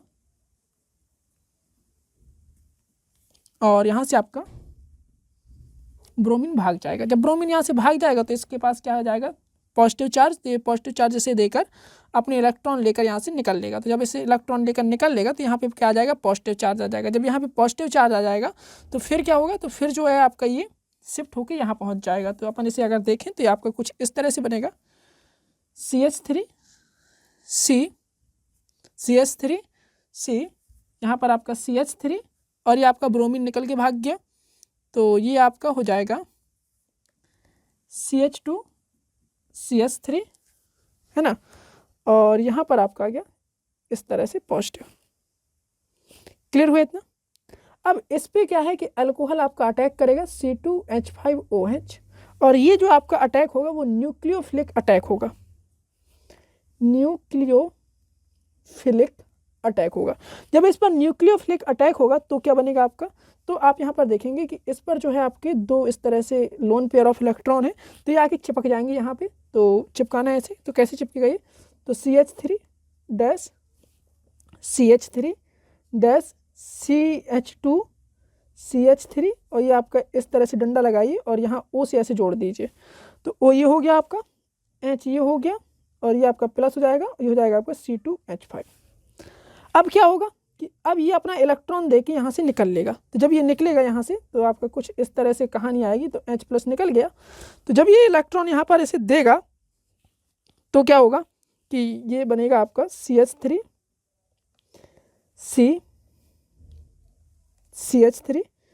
और CH2CH3O C2H5। इसका अगर नाम देखें तो इसका नाम होगा आपका 2-इथॉक्सी 2-मिथाइल और इथॉक्सी 1 2 3 4, 2 इथॉक्सी 2 मिथाइल, ऐसे गिन लो ना, 1 2 3, 2 इथॉक्सी 2 मिथाइल और 4, है ना। तो इसे बोलेंगे आप ब्यूटेन, है ना। तो ये हो जाएगा आपका ब्यूटेन। तो इस तरह से आपकी ये रिएक्शन होगी। अब हम बात करते हैं तीसरी रिएक्शन की। तो रिएक्शन नंबर 3, तीसरी रिएक्शन आपकी कुछ इस तरह से है कि ये फिनॉल है और फिनॉल की रिएक्शन करानी है अपने को SOCl2 के साथ। तो फिनॉल की रिएक्शन SOCl2 से कराते हैं तो क्या, तो तीसरी रिएक्शन आपकी ये दी हुई है फिनॉल की रिएक्शन SOCl2 से। तो फिनॉल जो है आपका थायोनिल क्लोराइड के साथ कभी रिएक्शन करता ही नहीं है, इस बात की आपको विशेष रूप से जानकारी होनी चाहिए। तो phenol does not reacts with thionyl chloride, इस तरह से आप बोल सकते हैं। तो यहाँ नो रिएक्शन आप लिख सकते हैं, क्यों, क्योंकि रिएक्शन ही नहीं करता। तो बिकॉज रिएक्शन SOCl2 जो है आपकी, जो SOCl2 की जो रिएक्शन है थायोनिल क्लोराइड की जो रिएक्शन है वो हमेशा SN2 मैकेनिज्म को फॉलो करती है। अब SN2 को मैकेनिज्म को फॉलो करने के कारण इसमें क्या है कि एकदम से फॉर्मेशन ऑफ बॉन्ड और ब्रेकिंग ऑफ बॉन्ड होता है। तो अब ये फिनॉल में पॉसिबल नहीं है, इसीलिए फिनॉल क्या है आपका SOCl2 से रिएक्शन नहीं करता। तो इस चीज़ को आप लिख सकते हैं। तो तीसरे में लिख सकते हैं आपके phenols do not react with thionyl chloride, ठीक है, because reaction with thionyl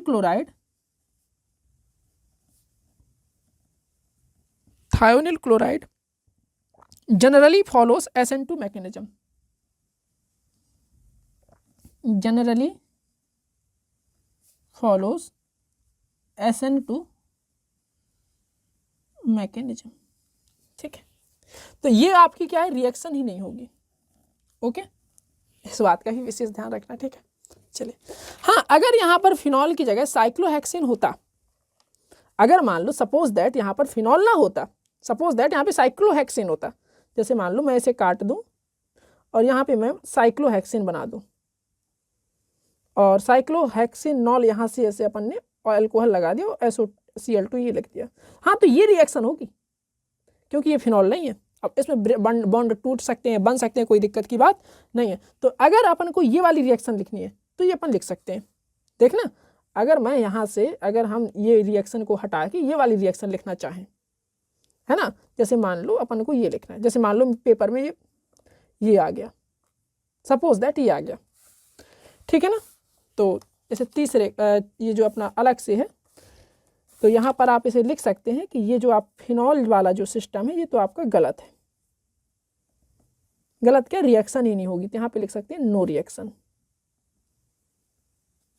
ठीक है, क्लियर इतना। लेकिन अगर हम बात करते हैं एल्कोहल वाले की, ये आपका एल्कोहल है, दिस इज नॉट फिनॉल, ये आपका फिनॉल है और ये आपका एल्कोहल है। अगर ये रिएक्शन करेगा तो आपका SO2 भी निकल भागेगा और आपका क्या निकलेगा, हाइड्रोक्लोरिक अम्ल भी निकलेगा। तो यहाँ पर बचा क्या, साइक्लोक्लोरोहेक्सेन, ठीक है, इस तरह से आपको ये बन जाएगा। तो ये रिएक्शन संभव है, ये रिएक्शन होती है, ये रिएक्शन नहीं होती। ये फिनॉल नहीं है, ये फिनॉल नहीं है, ये फिनॉल है। फिनॉल फिनॉल नहीं में क्या अंतर है, इसमें अंदर गोला लगा हुआ है तो ये फिनॉल है, इसमें अंदर गोला नहीं लगा तो ये फिनॉल नहीं है, ठीक है। ये आपका एल्कोहल है, ठीक है ना। आप इसे इस तरह से बोल सकते हैं, ठीक है। चलिए आगे चलते हैं। तीसरा हो गया, चौथा क्वेश्चन निपटाते हैं।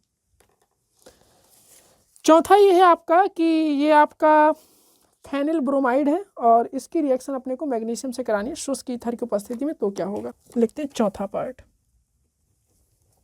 Phenyl bromide reacts with magnesium. तो यहाँ पर अपन देख लीजिए इसे,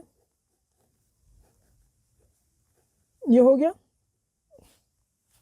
अरे अच्छे से बन जाओ, ब्रोमीन, ठीक है, चाहे जहाँ जोड़ दो, यहाँ जोड़ दो, या जैसे मान लो उसने यहाँ जोड़ा है, अपन ने यहाँ जोड़ दिया, कोई दिक्कत की बात नहीं, लो अपन यहीं जोड़ दो, घर का काम है देखो भाई, क्योंकि दोनों में सेम ही चीज़ है। हाँ, अगर 2-3 ब्रोमीन लगे होते तब थोड़ा सा डिफरेंस आता है, ठीक है। मैग्नीशियम के साथ शुष्क ईथर की उपस्थिति में जब आप रिएक्शन कराएंगे तो आपका क्या बनेगा, तो आपका ये बनेगा फेनिल मैग्नीशियम ब्रोमाइड। तो आप इसे लिख सकते हैं MgPr, नाम है इसका फेनिल मैग्नीशियम ब्रोमाइड। क्या नाम है, फेनिल मैग्नीशियम ब्रोमाइड। कोई दिक्कत। अगला आपका वो कह रहा है कि फेनिल मैग्नीशियम ब्रोमाइड की रिएक्शन अपने को क्या करानी है, वाटर के साथ करानी है। तो क्या बनता है ये अपने को बताना है। तो आपका बनेगा, ये आपका बेंजीन बन गया मुख्य उत्पाद के रूप में, और यहाँ पर बनेगा आपका मैग्नीशियम इस तरह से, ठीक है। तो ये बेंजीन है, इसका नाम क्या है, phenyl magnesium bromide, phenyl magnesium bromide. तो इस तरह से आपकी 5 रिएक्शन ही निपट गई। अब हम चलते हैं प्रश्न नंबर 6 के पास। छठवें की भी रिएक्शन ही रिएक्शन है। वो कह रहा है कैसे प्राप्त करेंगे, कैसे आप परिवर्तित करेंगे। केवल आपको केमिकल रिएक्शन देने, फालतू का ड्रामा नहीं करना है, वो उसने खुद कह दिया है कि केवल अपने को केमिकल रिएक्शन देना है, ठीक है। चलो, तो प्रश्न 6,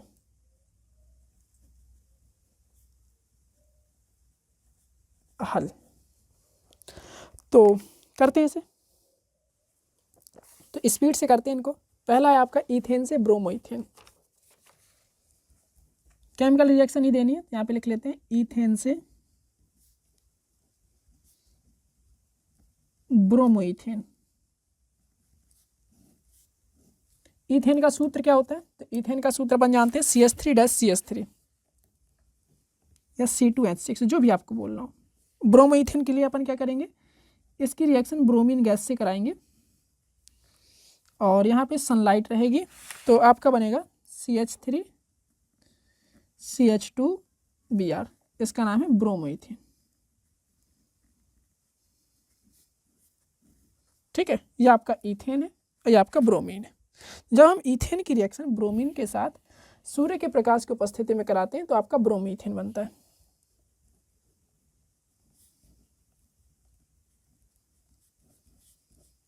ठीक है। दूसरा है आपका क्लोरोबेंजीन से बाइफेनिल। दोनों के सूत्र पता होने चाहिए पहले तो। क्लोरोबेंजीन से बाइफेनिल। तो क्लोरोबेंजीन से बाइफेनिल कैसे बनेगा, तो क्लोरोबेंजीन का सूत्र क्या होता है, तो क्लोरोबेंजीन का सूत्र आपका इस तरह से होता है, ठीक है। क्लियर इतना।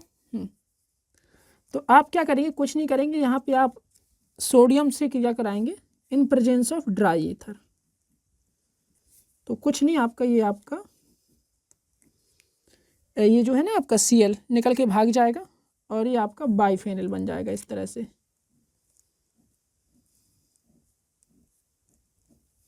ज़्यादा ऊपर पहुंच गया, ठीक है। ये आपका बाइफेनिल बन गया, ठीक है। ये आपका क्लोरोबेंजीन,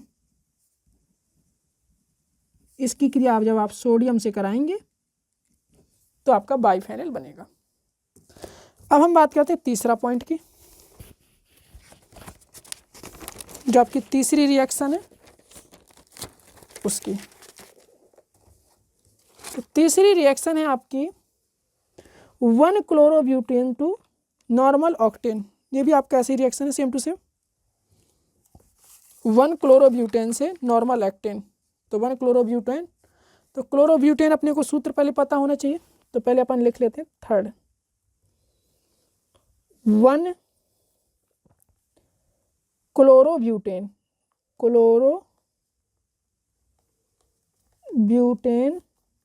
से नॉर्मल ऑक्टेन। ठीक है, तो क्लोरोब्यूटेन का अपने को सूत्र पहले पता होना चाहिए। तो क्लोरोब्यूटेन का सूत्र क्या होता है, तो 4 C लगे रहेंगे, 3 3 4, 1 Cl, तो 1 क्लोरोब्यूटेन। ठीक है, अपने को चाहिए ऑक्टेन, तो इसकी रिएक्शन अपन कराएंगे 2 सोडियम के साथ in presence of dry ether. निकल के आएगा 2NaCl, यह है आपका CH3 CH2 CH2 CH2। अब ऐसे फिर आएगा CH2 CH2 CH2 CH3, 1 2 3 4 5 6 7 8, ऐसे बोलेंगे नॉर्मल ऑक्टेन।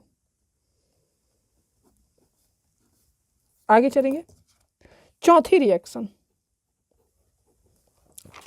क्या कह रहा है आपसे, क्लोरोबेंजीन से 1 क्लोरो 4 मिथाइल बेंजीन। समझ रहे हैं आप बात, तो ये तो आपका फ्रीडल क्राफ्ट रिएक्शन हो गई। ठीक है, क्लोरोबेंजीन से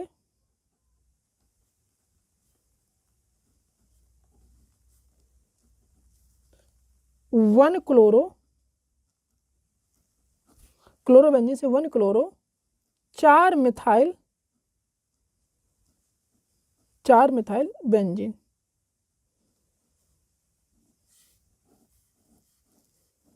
तो क्लोरोबेंजीन आप जानते हैं कैसा होता है, तो क्लोरोबेंजीन अगर हम देखें तो उसकी जो शक्ल सूरत है वो इस तरह की होती है।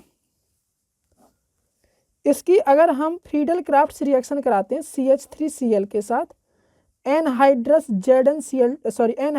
एल्यूमिनियम क्लोराइड की उपस्थिति में, तो आपका बनेगा Cl, ये बन जाएगा आपका CH3। बनता आर्थो और मेटा में है, तो ये आपका आर्थो और पैरा में, तो ये आपका यहाँ बन गया। एक और बन सकता है, लेकिन मेजर प्रोडक्ट ये है, तो यही आपको गणना की जाएगी। तो 1 क्लोरो मिथाइल बेंजीन, ये आपकी क्या है, क्लोरोबेंजीन। ठीक है, और अगर पूछा जाए ये रिएक्शन कौन सी, तो ये रिएक्शन है फ्रीडल क्राफ्ट रिएक्शन। ठीक है, चलिए आगे चलते हैं, 4 हो गई, अब चलते हैं 5वें की तरफ। 5वीं आपसे कह रहा है कि क्लोरोबेंजीन से फिनॉल बनाना है। क्या बनाना है, क्लोरोबेंजीन से फिनॉल। यहाँ हेडिंग डाल लीजिए, क्लोरोबेंजीन से फिनॉल।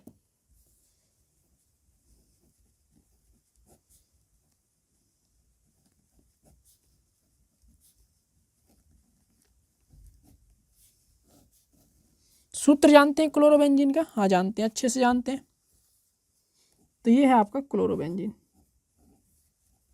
ठीक है, फिनॉल बनाना है, तो सबसे पहले अपन इसे क्या करेंगे, सांद्र NaOH के साथ 300 डिग्री सेल्सियस पर हाई प्रेशर पर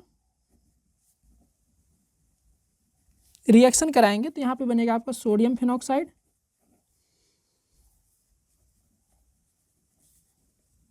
क्या बना है आपका, सोडियम फिनॉक्साइड। ये कौन है आपका, क्लोरोबेंजीन। फिर इसका क्या होगा, तो ये आपका रिएक्शन करके जल अपघटन द्वारा, तो ये आपका OH बनेगा और इसका नाम हो जाएगा आपका फिनॉल। ओके, चलिए, तो इस तरह से अपने ये 5 के 5 रिएक्शन कंप्लीट होते हैं। अब हम चलते हैं क्वेश्चन नंबर 7 की तरफ। तो इसे स्टार्ट करते हैं। प्रश्न नंबर 7, निम्नलिखित पर संक्षिप्त टिप्पणी लिखनी है। टिप्पणी जानते हैं ना, हाँ वही करनी है, कमेंट लिखने हैं। ठीक है, तो पहला है आपका गाटरमान कोच अभिक्रिया। हेडिंग डालते हैं गाटरमान कोच अभिक्रिया। पहले सबसे पहले प्रश्न नंबर 7, प्रश्न संख्या 7 हल, ऐसे ब्रैकेट में हल लिख लिया करो। ठीक है, ऐसे ही लिखना है, आपको बढ़िया नंबर मिलेंगे। ठीक है, अपना तो एक्सपीरियंस है। यहाँ पे देखिए, गाटरमान कोच अभिक्रिया,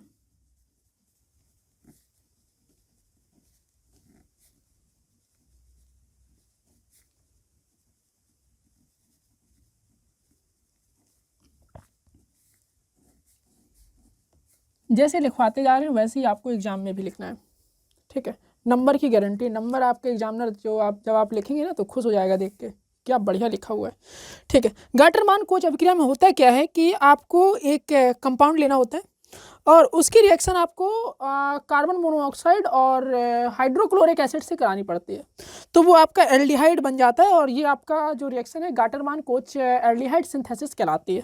तो लिख लीजिए, कार्बन मोनोऑक्साइड तथा कमेंट करना है इस पर, टिप्पणी लिखनी है तो पूरा लिखना पड़ेगा थोड़ा सा, है ना। कार्बन मोनोऑक्साइड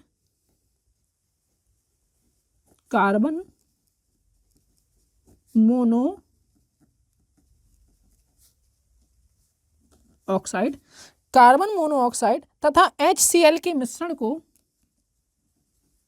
तथा हाइड्रोक्लोरिक अम्ल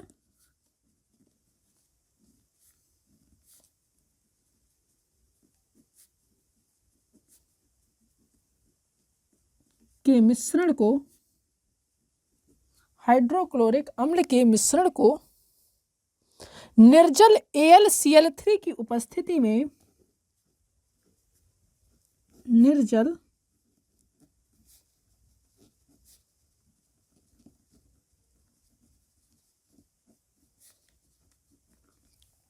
की उपस्थिति में 90 वायुमंडलीय दाब पर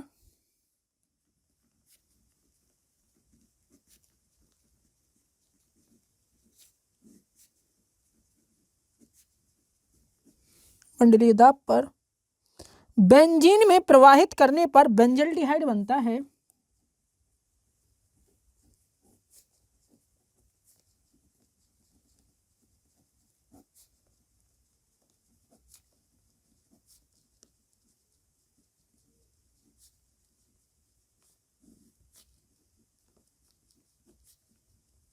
बेंजल्डिहाइड बनता है। यह अभिक्रिया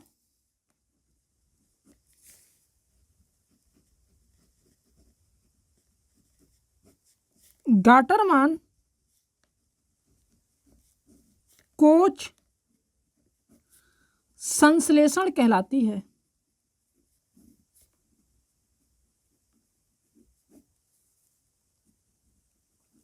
अगर हम देखें इसकी शकल सूरत तो कैसी होती है, तो ये अपन ने ले लिया बेंजीन,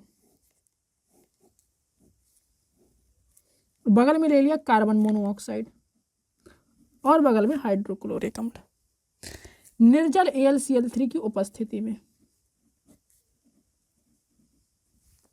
बनेगा क्या आपका, तो बनेगा आपका एल्डिहाइड और निकलेगा क्या आपका हाइड्रोक्लोरिक एसिड। तो this process is known as Gattermann Koch संश्लेषण अभिक्रिया। कोई समस्या, कोई दिक्कत नहीं होनी चाहिए। ठीक है, तो ये हो गई आपकी गाटरमान कोच संश्लेषण अभिक्रिया। आगे चलते हैं।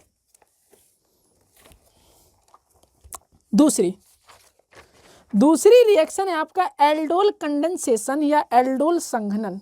ठीक है, तो एल्डोल संघनन में क्या होता है कि इसमें 2 एल्डिहाइड या 2 कीटोन और उनके जो 2 असमान अणु जिनमें अल्फा हाइड्रोजन होता है तनु क्षार की उपस्थिति में अभिक्रिया करते हैं, तो वो क्या कहलाता है आपका एल्डोल कंडेंसेशन या एल्डोल संघनन कहलाता है। ठीक है, तो चलिए करते हैं इसे।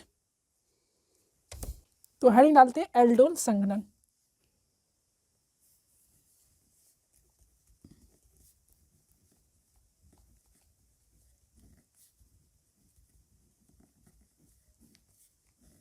Aldol condensation. एल्डोल संघनन में क्या होगा कि अल्फा हाइड्रोजन युक्त एल्डिहाइड व कीटोन, लिख सकते हैं आप, अल्फा हाइड्रोजन युक्त एल्डिहाइड तथा कीटोन एल्डोल कंडेंसेशन को दर्शाते हैं।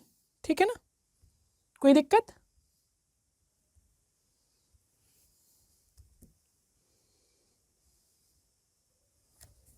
तो लिखते हैं इसके बारे में, दिख रहा है। हाँ, लिखेंगे वे कार्बोनिल यौगिक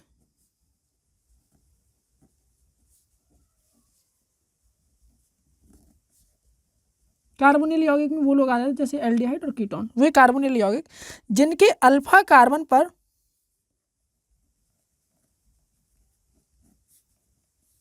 जिनके अल्फा कार्बन पर, ये अल्फा बीटा गामा भी बताएंगे, हाइड्रोजन परमाणु होता है,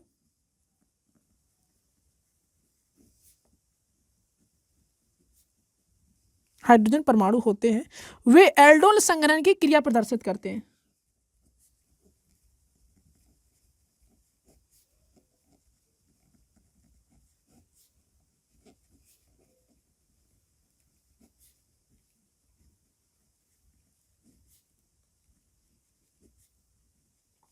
प्रदर्शित करते हैं।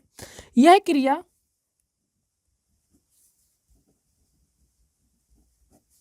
तनु क्षार जैसे NaOH BaOH का होल ट्वाइस की उपस्थिति में होती है। अगर हम इसका रिएक्शन देखें तो इसका रिएक्शन कितनी सुंदर तरीके से लिख सकते हैं, तो आप देखिएगा। ओके, देखिए जैसे अपन ने यहाँ पे ले लिया एसिटल्डिहाइड, तो एसिटल्डिहाइड जैसे मैंने ले लिया यहाँ पर CH3CHO, ऐसे ही होता है। हाँ, तो अल्फा हाइड्रोजन जैसे ये होता है आपका अल्फा कार्बन वाला, ठीक है। हाँ, अब दूसरे का देखो, तो दूसरे को अपन ऐसे लिखेंगे HCH2CHO, इसका अल्फा हाइड्रोजन ये है, ठीक है। दोनों आपके एसिटल्डिहाइड ले लिए मैंने, ये आपका एसिटल्डिहाइड और ये भी आपका एसिटल्डिहाइड है, ठीक है। हाँ, इसकी रिएक्शन करेंगे तनु क्षार की उपस्थिति में NaOH की, तो ये आपकी रिवर्सिबल रिएक्शन होती है, तो कोई दिक्कत की बात इसमें है नहीं। अब इसमें बनेगा क्या, तो देखो ये है आपका अल्फा कार्बन परमाणु, ठीक है। हाँ, अब देखना यहाँ पे होने वाला क्या है कि ये जो आपका H है वो इसके साथ लग जाएगा, तो CH3C और ये आपका H सेम रहेगा, ये वाले O के साथ ये वाला H लग जाएगा और यहाँ पर आपका एक बॉन्ड खाली हो जाएगा, तो ये हो जाएगा आपका CH2CHO। ऐसा आप लिख सकते हैं, कोई दिक्कत की बात इसमें नहीं है, ठीक है। फिर आप इसे क्या कर सकते हैं, गर्म कर सकते हैं। जब आप इसे गर्म करेंगे तो आपका निकलेगा H2O, तो निकलेगा जब आपका H2O तो यहाँ पर आपका OH और एक H इसका निकल जाएगा, तो यहाँ पर बनेगा आपका CH3CH double bond CH single bond CHO। तो ये जो आपका बना, तो ये आपका फर्स्ट प्रोडक्ट है। क्लियर है इतना? इसका नाम होगा 1 2 3 4, तो ब्यूट टू इनल। क्लियर हुआ इतना? कोई दिक्कत नहीं। तो ये जो है आपका, ये है आपका कि जब हम अल्फा कार्बन परमाणु वाले ऐसे मतलब जिन पर जैसे मान लो अल्फा क्या होता है, अल्फा वो होता है कि जैसे मान लो ये आपका ग्रुप है, ठीक है, तो ग्रुप के जस्ट बगल वाला अल्फा कार्बन, उसके और बगल वाला बीटा कार्बन, उसके और बगल वाला गामा कार्बन। समझ रहे हैं बात आप? जैसे मान लो अपन को ये वाला नहीं लेना, अपने को दूसरा एग्जाम्पल लेना है। एक एग्जाम्पल और दे रहा हूँ, ठीक है, इतना क्लियर? चलिए अब दूसरा एग्जाम्पल देखिए एल्डोल कंडेंसेशन पे। हमारा उद्देश्य ये है कि आप जो है अच्छे से सीखें, केवल एक ही चीज़ ना सीखें, बहुत सारी चीज़ें सीखें, विविधता में हो, ठीक है। जैसे मान लो एल्डोल संग्रहण का मैं दूसरा एग्जाम्पल आपको देने जा रहा हूँ, जिसमें अल्फा और बीटा दोनों होंगे, ठीक है। तो यहाँ पर देखो, जैसे मैंने ले लिया एसिटल्डिहाइड से दूसरा बड़ा ले लेते हैं, प्रोपेनल ले लो, ठीक है, प्रोपेनल या प्रोपेनल्डिहाइड, तो इसे बोलेंगे CH3 CH2 CHO, यही होता है प्रोपेनडिहाइड, ठीक है। तो अपन ने ये ले लिया प्रोपेनल, इस पर करेंगे, ठीक है, एल्डोल संघनन। तो यहाँ पे इसे बना के देखिए, CH3 CH2 CHO, इसे करेंगे CH3 CH H CHO। देखो ये आपका अल्फा कार्बन है, ये आपका बीटा कार्बन है, तो अल्फा वाले से मजाक होगा। समझ रहे हैं आप बात जो भी होगी वो अल्फा वाले से होगी, बीटा बीटा से अपन बात नहीं करते।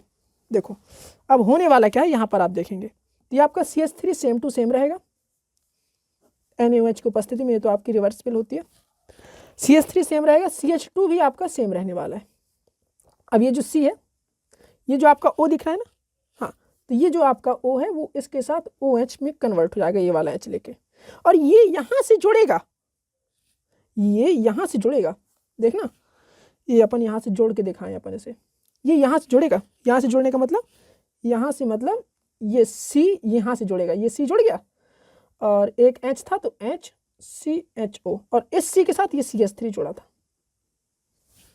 ठीक है ना। तो ये आपका, इसका अगर हम नाम बोले तो इसका नाम हो जाएगा, यहाँ से लिखते हैं 1 2 3 4 5, तो इसका नाम हो जाएगा 3 हाइड्रोक्सी, तो इसे लिखेंगे 3 हाइड्रोक्सी, है ना, XY होता है और 2 पे मिथाइल लटका है तो 2 मिथाइल और 3 हाइड्रोक्सी 2 मिथाइल और 1 2 3 4 5 तो पेंटेनल।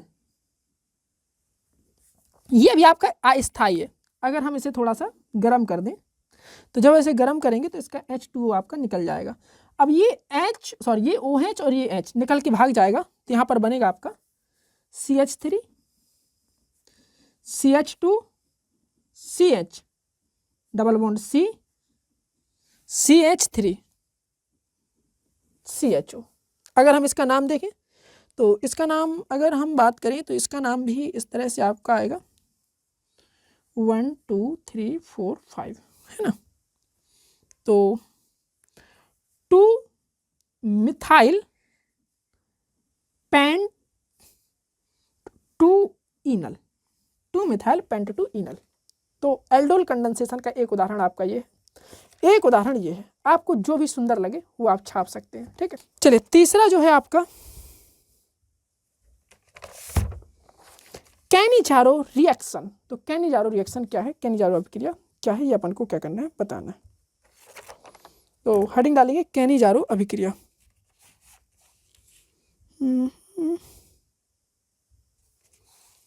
कैनिजारो अभिक्रिया तीसरा पार्ट,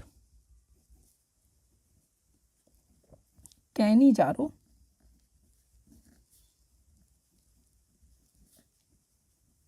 अभिक्रिया, ठीक। चलिए इसे लिखते हैं कैनिजारो अभिक्रिया में। अब ये अभिक्रिया कौन करती है, तो ये अभिक्रिया वो लोग करते हैं जिनके पास अल्फा हाइड्रोजन परमाणु नहीं होते। लिखेंगे वह अभिक्रिया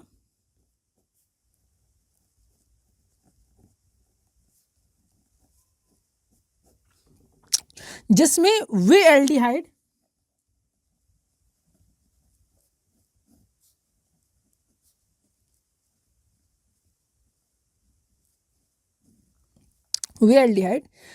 जिनमें अल्फा हाइड्रोजन नहीं होता,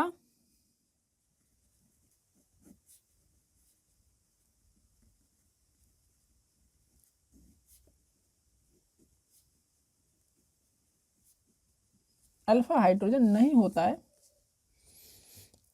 कास्टिक क्षारों के सांद्र विलयन के साथ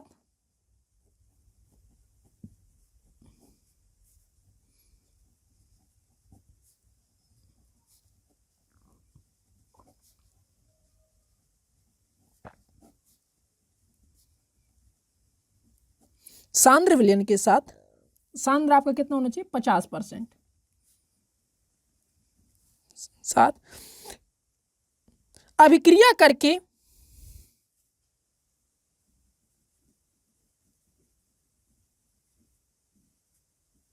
के साथ अभिक्रिया करके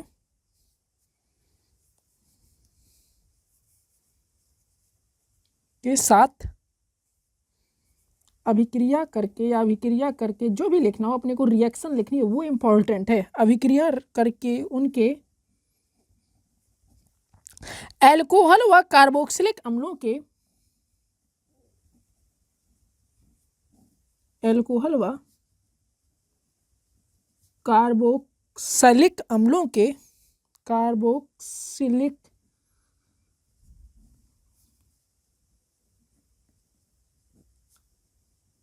अम्लों के सोडियम या पोटेशियम लवण देते हैं,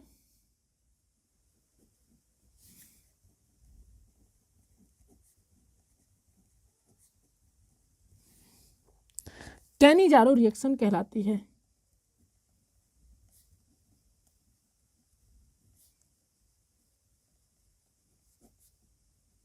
ओके, तो इसमें वो लोग भाग लेते हैं जिनके पास अल्फा कार्बन परमाणु के साथ जो आपका अल्फा के साथ जो आपका परमाणु होता है हाइड्रोजन का वो नहीं चिपका होता। जैसे मान लो HCHO फॉर्मल्डिहाइड, ठीक है, इसके पास तो है ही नहीं है।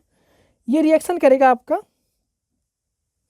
सोडियम हाइड्रोक्साइड के साथ, तो बनाएगा आपका एल्कोहल, मिथाइल एल्कोहल, और इसका व्युत्पन्न HCOONA, ठीक है। तो यहाँ पे आप 2 लगा सकते हैं, ठीक है। ये क्या है आपका मिथाइल एल्कोहल, या इसी को अपन बोलते हैं मीथेनॉल, और इसको अगर हम बोलें तो इसको बोलते हैं अपन सोडियम फॉर्मेट, ठीक है। और इसका नाम है फॉर्मल्डिहाइड, ठीक है, ऐसे लिख लो हिंदी में फॉर्मल्डिहाइड। और इसे बोलें तो इसे बोलते हैं अपन कास्टिक सोडा, सोडियम हाइड्रोक्साइड,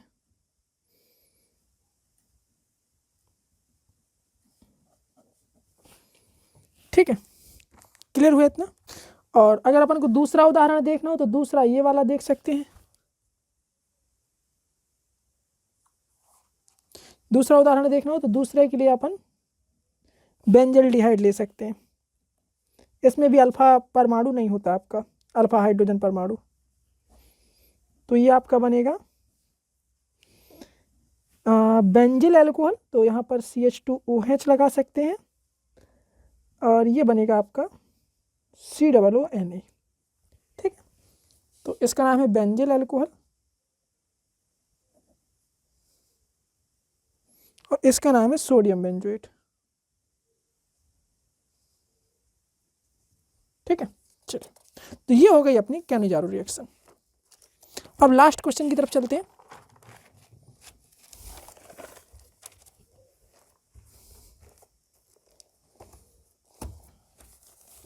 प्रश्न संख्या 8।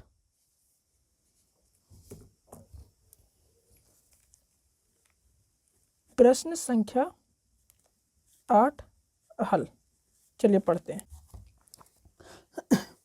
पढ़ते हैं प्रश्न नंबर 8। तो 8वें का पहला प्रश्न है एसिटिक अम्ल का इथाइल एल्कोहल के साथ अभिक्रिया करना। तो पहला आपका एसिटिक एसिड का इथाइल एल्कोहल के साथ रिएक्शन। तो एसिटिक अम्ल का क्या होता है सूत्र? तो एसिटिक अम्ल का सूत्र होता है CH3COOH। तो ये है आपका एसिटिक एसिड। और इथाइल एल्कोहल का सूत्र क्या होता है? C2H5OH। तो ये है आपका इथाइल एल्कोहल। तो यह है आपका क्या? Ethyl alcohol. कुछ नहीं, आपका रिएक्शन करके ईस्टर बनता है। यहाँ पर लिखेंगे कॉन्सेंट्रेटेड H2SO4 की उपस्थिति में रिएक्शन होती है और आपका जल निकल जाता है और एस्टर बनेगा। एस्टर कैसे बनेगा? यहाँ से यहीं से बनाएंगे CH3COO C2H5, ठीक है। और इसका नाम है आपका इथाइल एसीटेट। Ethyl acetate. अगर हम इसका IUPAC नाम बोलें तो इथाइल इथेनोएट, ठीक है। या इतना क्लियर? तो ये इथाइल एसीटेट बन गया आपका। चलिए दूसरी रिएक्शन।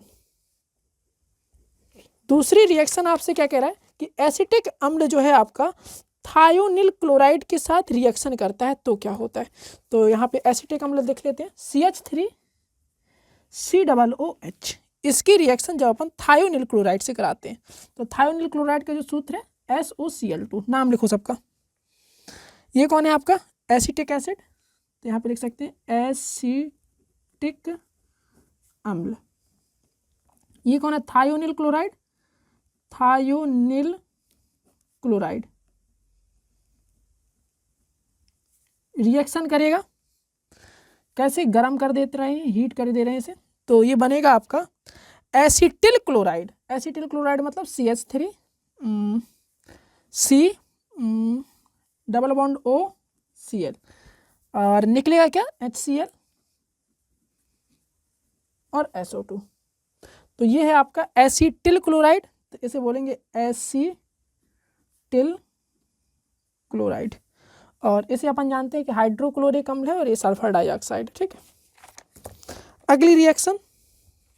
अगली रिएक्शन कह रहा है कि बेंजोइक अम्ल का अमोनिया से रिएक्शन।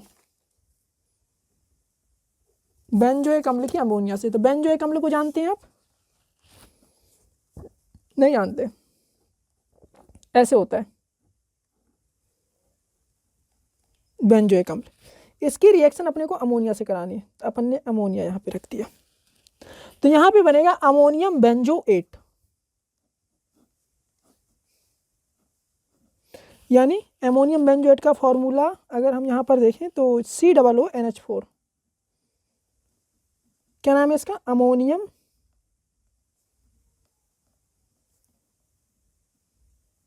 बेंजोएट। ये कौन है आपका, बेंजोइक एसिड। और फिर आप इसे क्या करेंगे, गर्म करेंगे तो H2O निकल भागेगा, तो यहां पर बनेगा आपका बेंजामाइड। सूत्र क्या होता है बेंजामाइड का। अगली रिएक्शन है कार्बोक्सिलिक अम्ल के साथ फास्फोरस पेंटाक्लोराइड की रिएक्शन। तो चौथी रिएक्शन है कार्बोक्सिलिक अम्ल, कार्बोक्सिलिक अम्ल के साथ फास्फोरस पेंटाक्लोराइड की रिएक्शन। तो कार्बोक्सिलिक अम्ल क्या होता है आपका,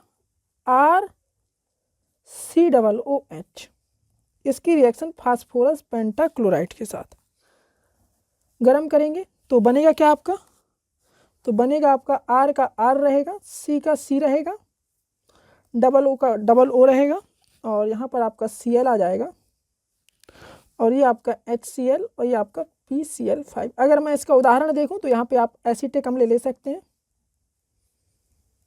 ये आपका फास्फोरस पेंटाक्लोराइड है, गरम करेंगे तो एसीटिल क्लोराइड बनेगा, हाइड्रोक्लोरिक एसिड बनेगा, सॉरी POCl3, ठीक है, और यहाँ पर बनेगा POCl3, ठीक है।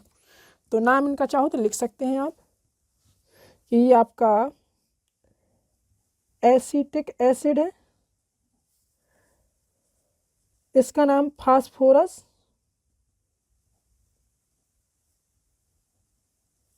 पेंटाक्लोराइड है, इसका नाम एसीटिल क्लोराइड है, ठीक है। तो इस तरह से अगली रिएक्शन पांचवी और अंतिम, तो बेंजोइक अम्ल का नाइट्रेशन। तो बेंजोइक अम्ल का नाइट्रीकरण से क्या तात्पर्य है, बेंजोइक अम्ल का नाइट्रीकरण कराया जाता है तो क्या होता है। तो बेंजोइक अम्ल को जानते हैं अपन, अभी थोड़ी देर पहले लिखा था।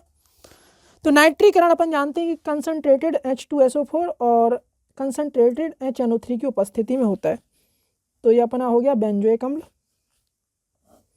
नाइट्रेशन के लिए अपन ने सांद्र HNO3 और सांद्र H2SO4 लिया, गरम किया। एक बात और देखो, इसमें डबल बॉन्ड सम्मिलित है तो ये आपका मेटा डायरेक्टर हो जाएगा, ठीक है। तो COOH और यहाँ मेटा डायरेक्टर है तो यहाँ पे मेटा में आप लगाएंगे NO2, ठीक है। तो ये क्या है आपका 1 2 3, तो इसे बोलेंगे आप 3 नाइट्रोबेंजोइक अम्ल, बेंजोइक एसिड। इसका नाम बोले तो इसका नाम है बेंजोइक अम्ल। तो इसी के साथ आज जो है अपने 8 very very very important type question जो केमिस्ट्री के क्लास 12th के थे वो अपने कंप्लीट हो चुके हैं, और आप देखिएगा ज़रूर। और इसमें आप बोर्ड में भी आप देखेंगे कि इसमें से लगभग 2 से 3 क्वेश्चन आपको तो रखे ही मिलेंगे, बहुत ही छांट के, बहुत ही स्पेशल टाइप के और बहुत ही उच्च क्वालिटी के क्वेश्चन इसमें रखे गए, और हर क्वेश्चन का डिटेल में एक्सप्लेनेशन किया गया है, ठीक है।